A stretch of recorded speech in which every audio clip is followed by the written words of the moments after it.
So, hello, welcome back, and we're going to talk today about all the stuff that you found in the flock box, and that is basically loopy locks. How do you use loopy locks to give a curly effect on your makes? Now, some of you have done this already because our Valais sheep has got plenty of that. I'm going to show you how to turn a straight top into curls, but also how you can use a straight top to plant fur, as you would say, how you can mix the wool to make a variegated color. But we've also got our sheep swatch is the Jacob's striped mix, which is perfect for hedgehog spikes if you want to make them from wool rather than any other contraption. And of course, talking about British wool, you have got one of our favorite curls in there, and that's the Blueface Leicester curls, which we source in Scotland actually, and it's hand washed, and we pay good money for this to support British farmers. So, wow, I've got a few naked dogs here that I'm going to dress, but before I do this, I want to show you how you can make your own curls, and I'm going to go to the overhead camera for this.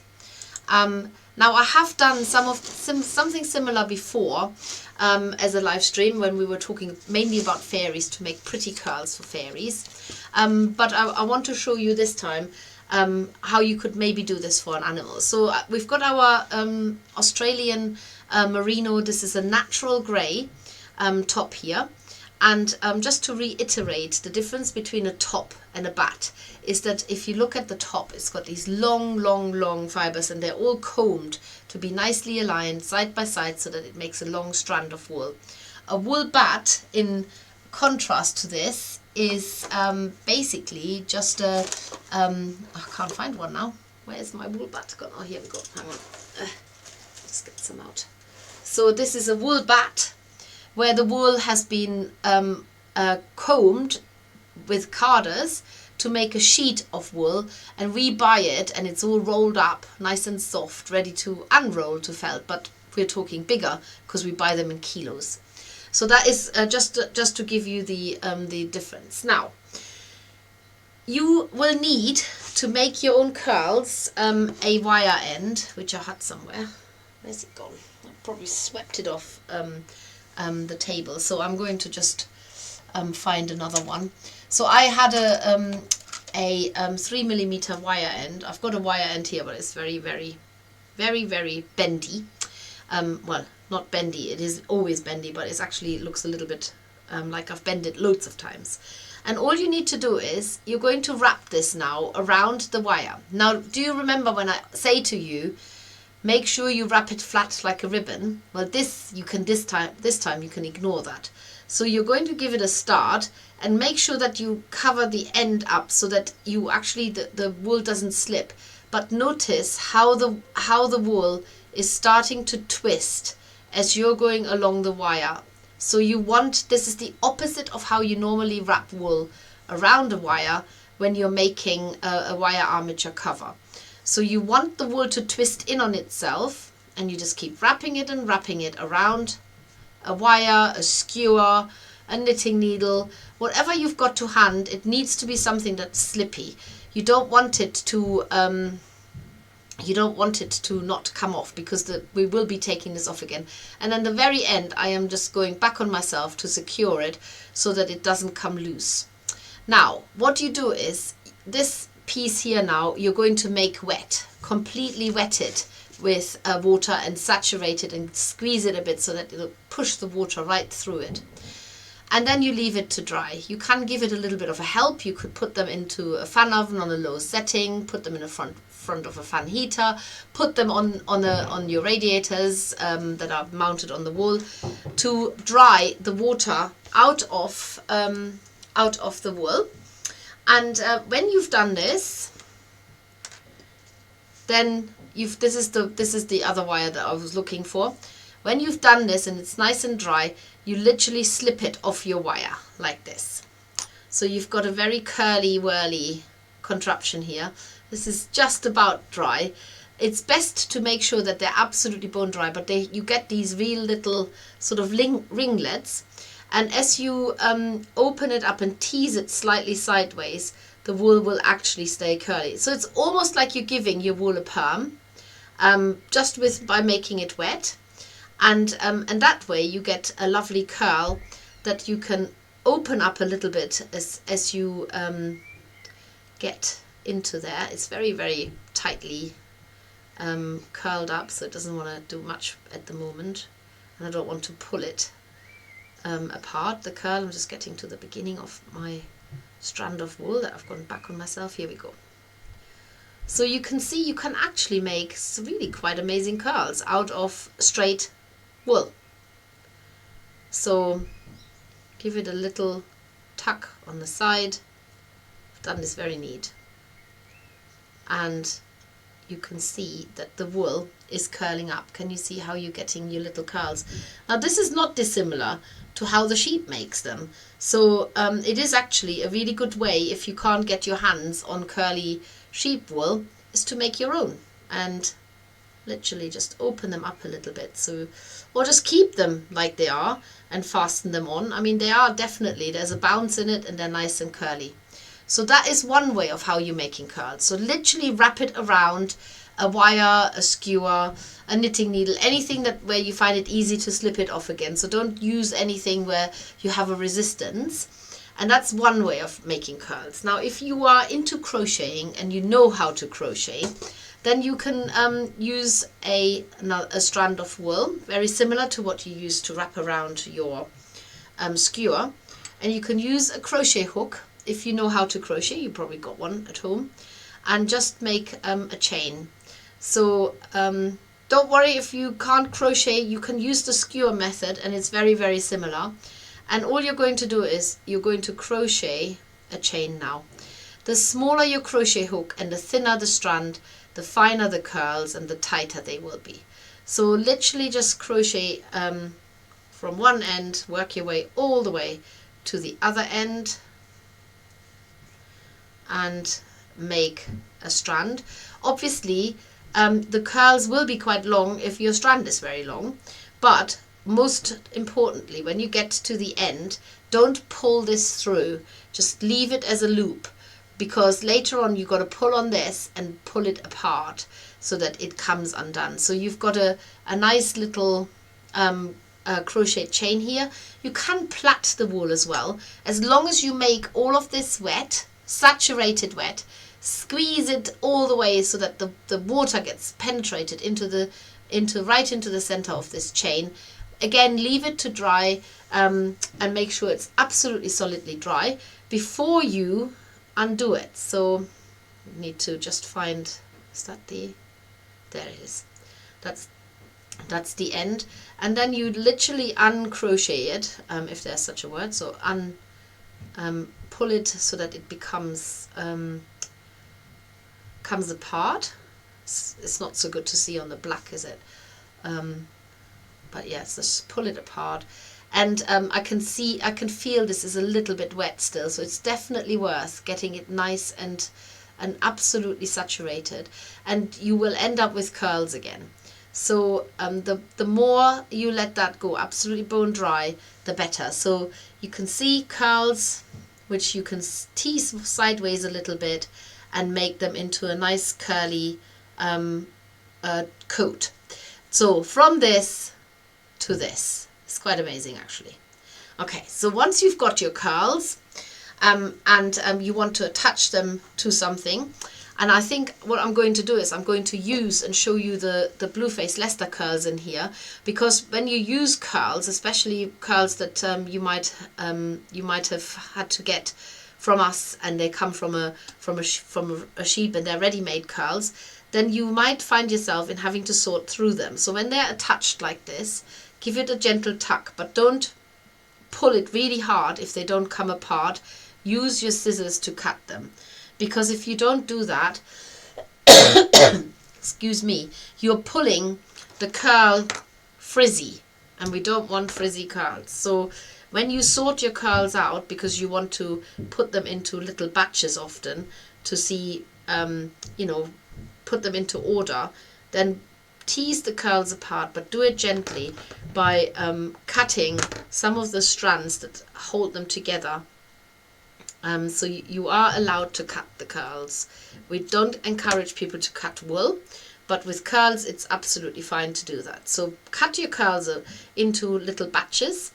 And I've got a naked little hedgehog here, which I'm going to show you now how to attach them. So in principle, and this is where people often make mistakes, when you try and attach curls, don't do this. Don't go in stripes, because you're going to get a really uncool look of an animal.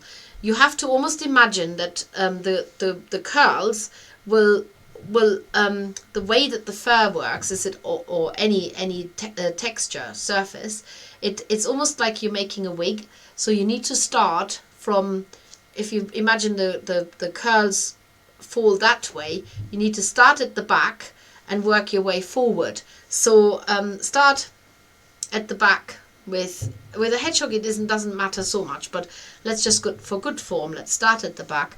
Take your felting needle and stab into the curl, and then you can decide how much of the curl is actually sticking out or hanging down, or how much of the curl you want to fasten on. I really like the wild look of a hedgehog. I like it when they look like they've got Rastafarian curls sticking out, but you can felt it down, and even if it's felted down, it still creates that curly structure. So I have just gone for a very fine needle, but I'm actually switching to when I say a very fine needle, it was a 42 twisted needle. I'm just going to try a fine. So the problems that can occur when you do this is that you've got a really tight curl and you just can't get it to fasten on. If that is the case, just open up the curl sideways a little bit. You're not pulling it into a frizz, you're just loosening the fibers a little bit so that the needle has actually got the chance to catch the little woolly fibers that are in there. So felt that on, and then just use small amounts. Don't rush this procedure. It's definitely worth going steady with it and keep fastening the curls on as you please. You can design your own hairdo, especially on a hedgehog. Very satisfying, and get the curls felted on. So that is one way of how you can dress your hedgehog.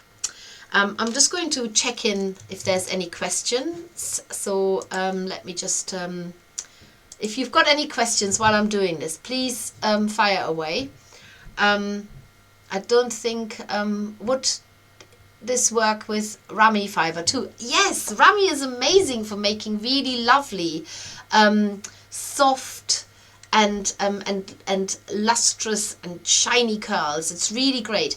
The only thing, of course, with Rami is that it's not so great when you felt it down, but you can use it for fairies. There is, in fact, already a YouTube tutorial that I did a few years ago of how to use man-made fiber as well to make curls. So yeah, great question. Yes, you can definitely do it with Rami and other fiber too. No, it does definitely hold it in a curl, Colette. Definitely, I've done it and it looks amazing because it's so pure white, and it's like angel hair. Absolutely, really, really great. Would this work with Rami fiber too? Sorry, that's the same question. Really love the sheep swatches. Oh, thank you, Diane. Well, we have a little sheep swatch surprise for our birthday party too, as you've just said it. A flock for the flockers. Yes. That we're talking about sheep here again. So, any other question? You just out of screenshot. Sorry, Ashley.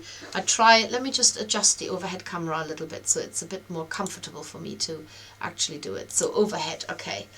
Let's see. Oh, go a little bit to the edge of the table here. Sorry if that's making you feel seasick. Okay, this is work. I need to concentrate. Can't talk. Okay, here we go. That might be a little bit better now. So this is basically covering the curly part of how to attach the curls so you get that lovely look. But I also wanted to show you how you can make hedgehog spikes. Now, you can use the ready-made Jacobs that we've got here, but you can also save it for something else. And because you've got grey, and because you've got black, you can actually also mix the two. So when you mix wool tops, initially, rather than pulling them apart, you can actually split them sideways and overlay them, and keep doing that. That is a better way of mixing tops, because you're maintaining the length of it. If you're not fussed about the length, then obviously you can also do this, pull them, overlay them. That will probably make a more even mix if you want to really mix the two colors. But this kind of mix I'm quite happy with, because that makes a lovely sort of hedgehog variegated spiky look. Now this I'm just going to pull the curls off the hedgehog again. Sorry, start at the back again. This time you really do need to start at the back. And what I do is, it depends how long you want to plant your fur. I usually cut one end off already, and then you're going to lay this out onto the hedgehog where you want the curls to attach. The fur, and you stab into a center line like this. Should really have a felting mat here, shouldn't I? Stab into the center line so you have got the wool felted on in the middle. Now I would suggest to use 2 felting needles to do this, because it is easier to get 2 needles side by side, and it really works a lot more efficiently. So obviously make sure that the needles are side by side in the line that you're stabbing. So get that down, and then you are folding the fibers so that they are running in the way that you want them to run, but with a hedgehog you probably want them to stick out. Now you can already trim it a little bit, but the trimming at the very end is the bigger fun. And then you repeat that. So next batch, so to speak, work in small batches, and obviously just remember that the way that you lay out the fibers is the direction of how they will eventually fall. I'm just going to grab my felting mat so I've got a base to pop it on. There we go. Felting needles. I'm giving you as much information as pops into my head and as I've been thinking about. If there are any questions, please fire away. There are sort of several tutorials of one or the other thing that is probably more subject related. So we've used this method, for example, in when we made the gorilla in one of the gorilla baby in one of our sub boxes, but we used wool bats. So you don't just have to use wool tops, you can also use wool bats, but it is, can you see how this is becoming spiky? It's perfect for hedgehog spikes. In fact, I covered this first in my book, in the Making Simple Needle Felts. I'm just going to find the page where you have your, no, was it this one? Oh, it might have been the Making Needle Felted Animals. Yes, it was Making Needle Felted Animals. I'm lying here. Okay, there is a hedgehog in there as well, but that's a completely different technique that we might cover one day. Here we go. That's the little hoglet, and his little spiky hairdo was done in exactly the same way. So where you lay out the fibers and make him into have a little spiky, very soft spiky wool cover. So I'm going to go a little bit further with this, because the next layer, so he's got a bare bottom at the moment, I need to address that. But you can always come back onto that. So next bit, I'm going to cut that a bit shorter to manage it a bit better. So lay it out. You can sort of place it about, I want to say, 1/2 to a centimeter away from the first planting of wool. Sorry, I might have to take a bit of water on board in a minute. It's too much talking when I go away to shows, especially when it was so cold. It really did get onto my chest. So again, I absolutely love this. It is such a good way to give him a really nice furry cover. And then at the very end, you can obviously just trim it, but don't trim it too much. Don't get carried away now. And that way you can give your animal a really spiky appearance. But of course, if you want it to be more like a flat fur, then you stroke it down and you actually felt into the into that line, that you felt it in the center, to encourage the spikes to lean down. Sorry, am I going out of the picture again? This does not bode well, does it? So remember, a bit of that color, if you're doing it that way, bit of that color, mix it up, either sideways, splitting it, laying it next to each other again, splitting it, laying it next to each other again, if you want sort of a very coarse mix. And if you're not too bothered how long or short the fibers will become when you tear them, then you can also mix them in that way. Now start cutting a little batch, and obviously how big this is depends on how long you want it to be, and I'm going to have to cover his bottom now because it's bothering me. Felt it down in the center. I'm holding it so that the two ends aren't being pulled in, but they stay nice and away from each other. I really think using 2 needles works really well, especially if they're lined up side by side in the direction that you're felting. So if you can manage to hold 2 needles, great. You can also load up your clover needle felting tool and have 2 needles side by side. That works too. And then allow the fibers to stick up for the hedgehog, shorten them, and slowly but surely you can fill his whole back with this soft, but it looks variegated and it looks like hedgehog spikes pattern all across his back. And obviously keep going. He looks very bold at the moment, but if you are going to at any point have this fur going in the direction of how fur would grow, then always start at the back and work your way forward, so that the last layers you do at the front fall over the layers at the back, so that the fur runs in the same direction, and then you would just felt into that area. You can do that anyway, even with a sticky up hedgehog, because you can always sort of manipulate them to stand up again. I know that a lot of needle felting artists, when they make very precise things, they even comb them. You can get little combs, you can comb them with your needle.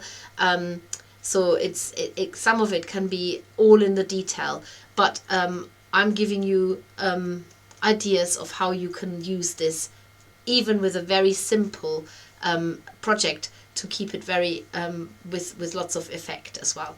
Right, I'll do one more row. Start, maybe do it one here at the front, so give him a little bit of a hairdo. So lay it out as you wish them to run, then start felting them down in the center. Ow, that was my finger. And let's go along the middle line. I've been a bit more adventurous here, going a slightly longer strand, and then so the hedgehog looks a little bit more dressed looking at him like this. So, and then you can trim it shorter if you want to, add more layers, felt into the edge from the outside as well, that secures it even further. So there's that's basically sort of what we would call the fur planting technique. And I'm sure that if I was a needle felting artist who does realistic needle felting, I could also show you, I've seen them do it, where you have the tiniest amount just filling that little gap, and another tiniest amount filling that little gap. But of course that could also work for feathers, if you wanted to give a feathery look on birds. So this is basically just a little introduction to planting fur, as you might want to do it as a not so sophisticated needle felter, or as a more of a novice just having a go at it. And that's the fur planting technique. And I'm just going to check in if anybody has got any questions or comments. Let's have a look.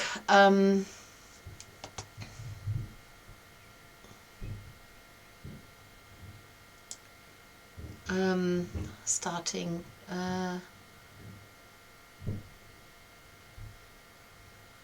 Yes, I made the hedgehog. He's lovely. Thank you, Diane. Colette, yes. Oh, you'll have to post it for us to see, please. Yes, please. Hannah says, does this work the same for long fur? Just leaving the fibers longer? Yes, it should. And I don't know if any of you have done the nutcracker, but with the nutcracker, Colette also put a strand of wool in the center where I'm just felting it down. Colette put a strand of wool in the center. I haven't done this before, but it worked absolutely fine with the nutcracker. So what's in the new box? Ashley wants to know. Okay, I shall answer that in a minute. We could give a mouse a Mohican hairstyle. We could indeed. How does one get spikes? Do you use a little wax? Yeah, you could actually just add a bit of wax at the end and twist it. You could even, I don't know if you could just use a bit of lanolin as well, but the wax would be absolutely fine if you just did that and just twist it a little bit so that with wax on your fingers. I haven't actually, oh sorry, you can't see. I'm showing you something that I think I'm in the overhead, but I'm not. So you could twist the little strands and have a bit of woolly wax on your fingers. I'm just going to have a look if I've got some here. Oh, in fact, I've just picked up the tin that's full of woolly wax. Let's put it to the test. Let's use some soft brown. Scrape a little bit off. So it's on my fingers now. And then you can literally, like you would use it on with hair gel. Yeah, you can definitely do that. It definitely holds this the curly bit and makes it a little bit more spiky looking. I think you'd have to be extremely patient to give every single well, less than a larger bunch. So this is without messy. This is with spiked, twisted spiky ends. So yes, I think that's a great idea. Thank you for making that suggestion, Stacey. That's amazing. So what else? Let's read some more comments. Where are you? You are here. How does one get... Oh yes, that's right. So cute, thank you. Claudia says she loves it. Okay, excellent. So I had just had another thought in my head, which has popped straight out. But anyway, never mind. So we've covered making your own curls, how to cover curls onto a shape, and then I was going to show you how to use the loopy locks for making. Like I've got a little plain little dog here. Oh, and there's one other method that I also wanted to show you, and that is the method that we've used on the sewing mouse. If anybody has made it, there's another way of how you can give a curly appearance. But first of all, oh, let's go to the overhead. Oh, it's just so much, honestly. Never stops. So we also have got a frizzy yarn, which I haven't got here. But with the frizzy yarn, it's instead of little curls, it's little frizzy bits. It's all alpaca wool, so it's nice and natural. So you could use that too to give a furry look. When you start adding curls like this, or the loopy locks, you just basically add, especially on a small make, you just start felting them down into a little even cover, and I think that is the best way to fasten them on. So start at one end. You don't need to split it. You can literally just go and keep doing it as you go. And you might have a make that you've made and you think you want to zhuzh it up a bit. Just add a bit of curl to it, so you can get quite a curly texture. You can of course also do what we did with the Valley Lamb, where we've had it hang down the side so that it looks like it's got a long fleece hanging off its body. But if you want to give it some more like a poodle look, or a curly dog look, or curly fur, maybe like a what are they called again? Oh my goodness, I can't think even. Yeah, there's so many poodle mixes now, I can't even remember what they're called. Then you can use the wool as it is. Oh yeah, I should also say that we have discounts, subclub discounts on these kind of loopy locks this month, and they come in different colors, natural colors. So they come from brown to grey to black to a natural white, similar to what we used with the Valley lamb. And just keep adding these into onto the fur. You can also, if you find that the base, that you flattened the head, for example, a bit, you can just be a bit more generous and add them on to build a little bit of bulk. So that's the way to use these. They're quite straightforward. We have them as little loopy locks. We've also got them as mohair bouclé. Now the mohair bouclé originally we stocked because we use it for doll's hair, for sewn dolls, for doll's hair, but it's brilliant also for needle felting, so you can use that definitely as well if you like a slightly larger, and the mohair is a little bit coarser. The alpaca is a very fine fiber, but it works absolutely perfectly for just using the strand of wool and keep felting it down, so you don't need to cut strands. You might have a different technique, and if it works for you, perfect. Share it with us if you feel other people need to know that too, because it might be more effective than what I'm doing. But that way you can give a very curly look to your dog, probably mostly dogs, I want to say, maybe sheep if you're needle felting sheep, and yeah, that way you achieve that look. So and the nice thing is you can literally go over it, even if you've been over it already. You want to go around the face a little bit as well, but you can also cut it and go back onto where you need to go. So it is a really good technique to get to get little curls down on your animals. So loopy locks, little loopy locks, that's what they are.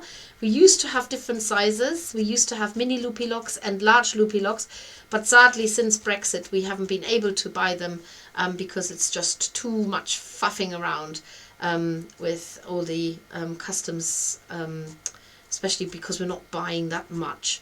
So, and it makes it too expensive to sell it on to you. For the ear, you can also just felt it down. I mean, the ear's already attached, but you might decide to make the ears separately first, and have that on there as well. But look at this little face with curly whirly fur. So that's how you would attach these. And so talking about the sewing mouse, when I mentioned the sewing mouse, I've got another half-finished dog here. He's only got one eye and one ear. But I will show you, I've got to give him an eye now, right? I can't have him just with one eye. So let's give him one eye, and the other ear maybe we can sort of excuse that it's tucked away. Or maybe not, I don't know. Anyway, I'm going to show you, and I'm going to use the lighter. Let's use the Jacob's sheep to give him a variegated coat. So tease off another strand of wool, and this is exactly how the sewing mouse was dressed in the curly cover. Felt, oh, that's a very fine needle, felt the end of the wool down so that it's secure and tucked away. Just get that on. And then you twist your wool so that it starts to curl up. So as you're doing this, you want the wool to twist in on itself, and as it's doing that, you're going to stop it down. So you're actually creating a curly cover, but it's quite a tight curl potentially if you're twisting it quite tightly and then felting it down. So you don't see an individual curl or bit sticking out like with a hedgehog. You are giving it a curly cover by just twisting it and then felting it down as it's curling in on itself, and go sort of between the curled up wool, because that's where you have the most success felting the fibers down. And that is, all of this is exactly how the sewing mouse top coat has been created. So get that felted down. And you can see that that gives quite a shaggy look, or more of a denser curl look. And then you just start with another piece of wool. Just felt the end down, get that tucked away so that you don't have any straight fibers showing. And you've got a base so that when you twist the wool it doesn't come undone, because you inevitably will be pulling a little bit on it. And just twist it. Allow that curl to pop up there. And then felt it down as you go, and cover more of the area you want to cover. And just felt it down. It sometimes works better to go in between the curls, because you grab the individual fibers more than going into a bulky little curly cover. And that is how you create another way of a curly coat. So we have now done, oh my goodness, so many. Your mind must be buzzing, but remember, you can rewatch this as often as you want to. This will also be on YouTube, so you can watch it again on YouTube. So we have basically now covered how to make curls in the first place, from straight wool straight wool into curls using a crochet hook and crocheting a chain. You can also plait it. And then we've also covered making other curls by using the straight wool, using a skewer, knitting needle, a bare wire that's slippy, by wrapping it around it. But do remember, it needs to twist in on itself, the wool, so it's the opposite from wrapping wool around a wire when you're making a wire armature animal or a creature of any kind. So we've covered that. Then we've covered how to mix wool to make plant fur, or you can go with a single color, but this is the added benefit if you mix it. Thanks to Stacy, we've also covered how you can make the ends spiky by adding a little bit of the woolly wax, and I have used the soft woolly wax, melted it between my fingers and twisted it individually into sort of a little bunch of the wool and made it spiky. We looked at making a curly cover for an animal, like a poodle cover or a sheepy cover, or just a curly surface cover for an animal by using the loopy locks, little loopy locks. We have also used the ready-made curls for our hedgehog, which I've pulled off again. And then finally another curly cover by using a wool top and twisting it, and then as the curls form, or the wool curls in on itself, you're felting it down as it curls in and fastening it into the body. And that's another way of creating a very textured curly cover, and that was done the same as on the sewing mouse. So wow, that was a lot. Just last check-in. It's time for me to go and put my foot up, because I can feel it's getting quite heavy. My screening has stopped. Is it me? Let's have a look. Is it you or is it me? So I'm still going. I'm guessing it must be you, but maybe this is a sign to stop, because my computer wants to update itself, and I hate it when it's just fabric shield. Does anyone store their finished places under a glass? Fabric shield threaders. Okay, this is all, I don't know, I need to catch up with the chat here now. Oh, Jane, she always has trouble finding the live stream. Managed to find it tonight, so on time for once. Oh, well done. So who couldn't? Oh, Ilona couldn't find the live stream. I'm so sorry, Ilona. It's it's a doodle type dog. That's right. It's a Labradoodle or something else doodle. Making the curls for sewing mouse I found very therapeutic once I got the hang of it. Oh, nice. Yeah, it is very nice, because it covers an area quite quickly, but it has this really amazing textured effect, and you look at it and kind of, it's the sort of thing where you feel, oh wow, this is amazing, I just did that. Yes, you can revamp your Highland cow 100%, but I love your Highland cow, Ashley, so I don't know why you want to revamp it.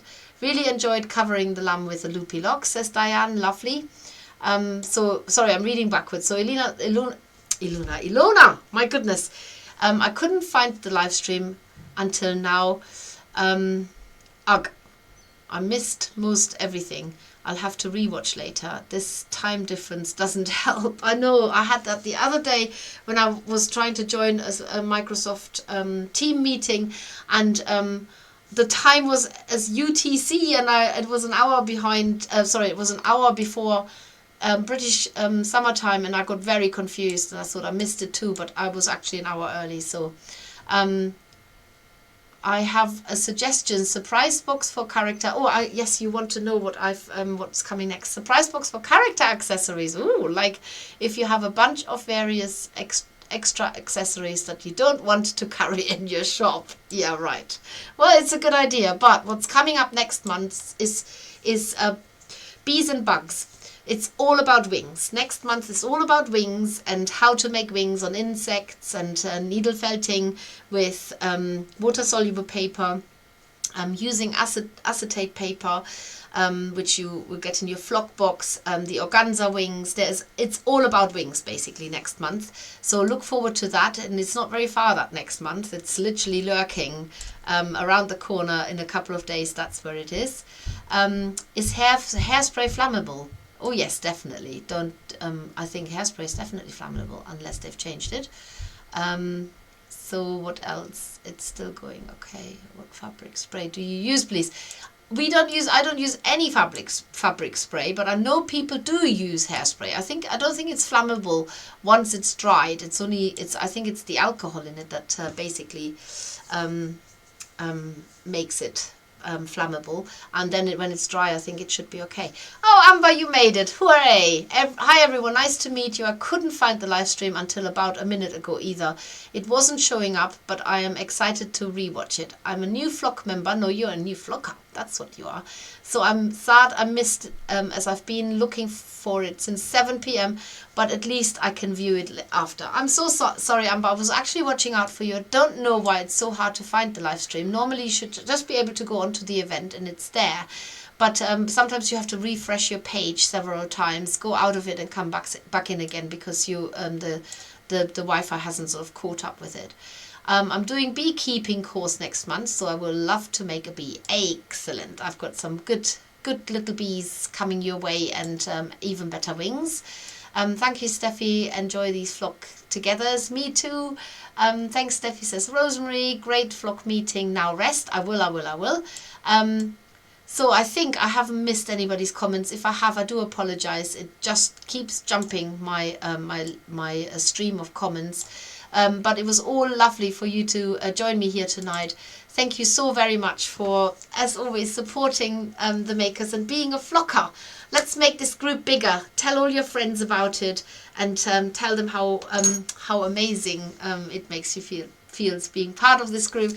And if you don't want to say that, just say how amazing Steffi feels having you part of this group. So thank you very much. Have a lovely evening, or whatever else you're doing. And let's wait until next time when we meet again. And it won't be long, because I cannot believe when we meet again next time, we are already half time into the year. And what's more, the days will be getting shorter when we meet again instead of getting longer. Honestly, how is this even possible? Well, it's not next time. That's the time after. I'm already one ahead of myself. But it's only another couple of months and then this will happen. So anyway, I better shut up now. And I go and have some rest. Take care, everybody. Lots of love. Bye-bye.